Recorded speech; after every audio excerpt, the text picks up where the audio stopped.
How to appeal with words. CVs, resumes, interviews, you all have to appeal with your words with doing all this. College. When you apply for a college application, you have to write an essay. You have to appeal to them with your words. When you go to find a job, you have to write out your CV. You have to let the employers know what you've done and to appeal to them. Now, even if you get selected, there's still the interview process. How do you stand out to them? How do you appeal with your words? How do they get to know you more? These are all skills that you have to learn over time. There are people who are less capable than you, less qualified than you, but because they know how to appeal well with their words, they're getting countless and countless of opportunities. Greetings, my name is Sreypich. I'm a two-time national public speaking champion and a former national debate team as well. Now, what makes a person stand out? Some of you might say that it might be the outfit color they're wearing that day. Maybe they're wearing something bright, and you might associate them with, being bright, being maybe someone outgoing. But when someone wears dark colors, you would associate them with being a little bit more timid, maybe a little bit more quiet, maybe a little bit more shy. But how does a person stand out? With their words. These are the little things that people have to understand, is that you shouldn't only be nice and kind and polite and genuine to the people that are big, who are CEOs, who are marketing officers. You should be kind to your peers around you, and that's how you stand out. What I mean by this is, who are the next entrepreneurs of 10 years from now? It's your peers around you. It's the community around you. So your friend that you made from high school, you might not think that they become big someday, but they might. And they will remember you for being kind. They will remember you for being genuine. And for that is how you stand out. That is how you make an impact. Be kind to the people around you, but know your boundaries. Be genuine. Don't just be fake kind in terms of only being nice to people who you know have power. For example, only being nice to one of the teachers, or only being nice to people who may benefit you. Be kind even when it's not as comfortable. But that doesn't mean you don't know how to stand your ground. Now, why do you need to communicate better? Because in your everyday lives, you need to know how to talk to one another efficiently and effectively. Don't point out flaws of the other person. Now, some people, you believe that you feel very comfortable when you talk to them. As for others, you feel very uncomfortable. Why is that? There are a few key things. If the person that you talk to always talks about negative things, you associate that person with negative thoughts and you would want to avoid talking to them.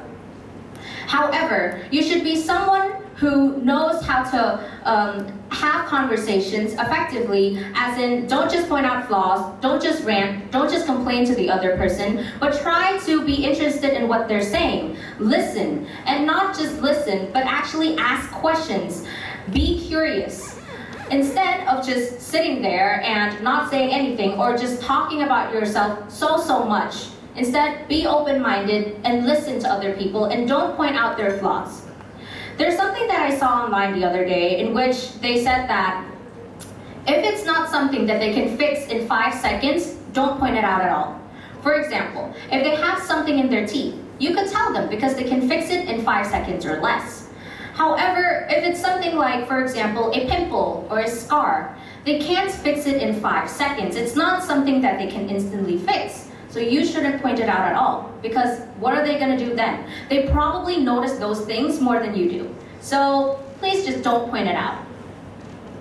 Now, opportunities are everywhere, but only if you notice them. The other day, I went to an IDP expo at Hyatt Regency. I registered for free. And I went there because I wanted to learn more about scholarships and, more grants out there as well. But how I noticed these things is I did my research. I tried really hard to find networking events or even scholarship fairs to go to. You have to notice these little things. For example, if I were to hand out $5,000 for the next person who finds a social event right now, I'm sure everyone would be on their phones trying to find a social event, a networking event, or anything, or asking the people around them. But because the prize is not at hand, because the prize is not something you see right now, people are not obligated, or they don't feel as though they have to strive and find these opportunities for themselves. But little do they know that the grand prize might be more than $5,000 in the future. It may be a $10,000 scholarship grant. It may be so much more, but you may never know because you're not looking for it. And yes, some people say that opportunities knock at your door, but how can you hear the knock if you're not even home? Okay, so these are some of the opportunities or the places that I've gone to with the skills of communication and knowing how to look out as well. Sorry, something with the slide. Okay, so I was also on the Cambodian national debate team, but before that, I failed so many times. I started debating at a very young age, and I failed in so many debates. And even as my time in the national team, did you know that we had 8 rounds, and we lost 7 of them? But even then, it's a learning journey, it's a learning curve, and I learned a lot from national teams, from people who were more experienced than me. I learned from them, I got feedback from the judges, and this was so valuable to me, and I've learned so much because in this competition itself, I learned that so many more people had experiences that were they were amazing, and I just believe that I learned so much from them. And even though I lost so many times, I don't believe it was a loss, but I believe that I learned. I learned so much in my journey, and I believe everyone here could too. If you put yourself in uncomfortable situations, you could learn and you could grow, but you have to take that step to go out of your comfort zone first. Because this isn't my first TEDx. This is actually my 2nd or 3rd TEDx. But my first one at the age of 13, I struggled so much. I wasn't even able to hold the mic correctly because I was shaking like this so hard. And some people were actually whispering while I was speaking, I remember. And even then, I still come in here today because I grew. And I believe everyone here can grow from their experiences as well, no matter what they may be passionate in. Now, how do you appeal with words? Now, we've established that, okay, communication skills is actually really good and that knowing how to put yourself in places, being kind, being genuine. But what are the steps that you can take today to appeal more with your words or be more genuine because you simply do not know?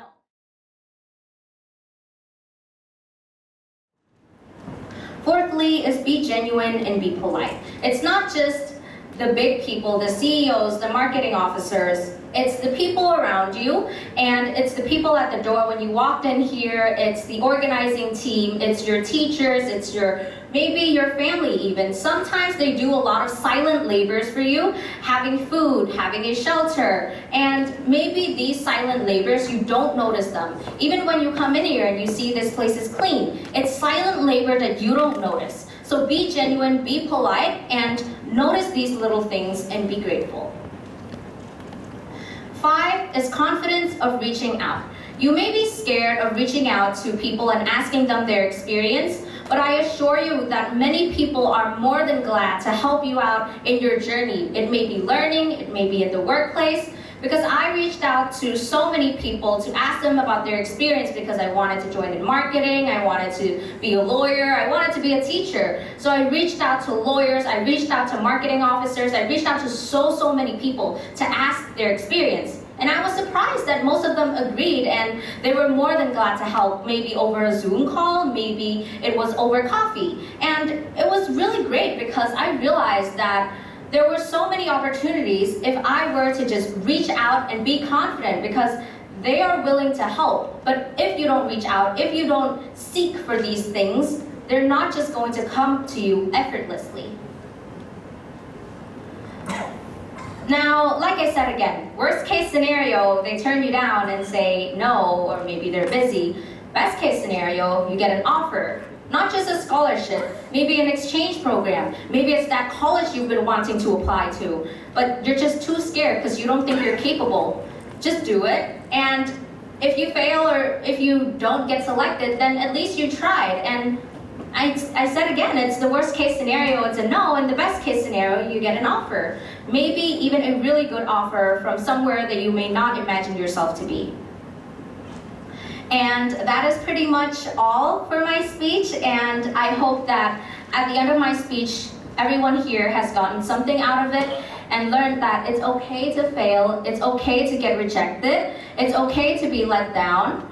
However, it's not okay that you give up, because your dreams will still be there. Some people make it as a content creator in the second or third year. Some people make it as a lawyer or maybe a teacher or make the amount of pay they want to on maybe their second, their third, or fourth year.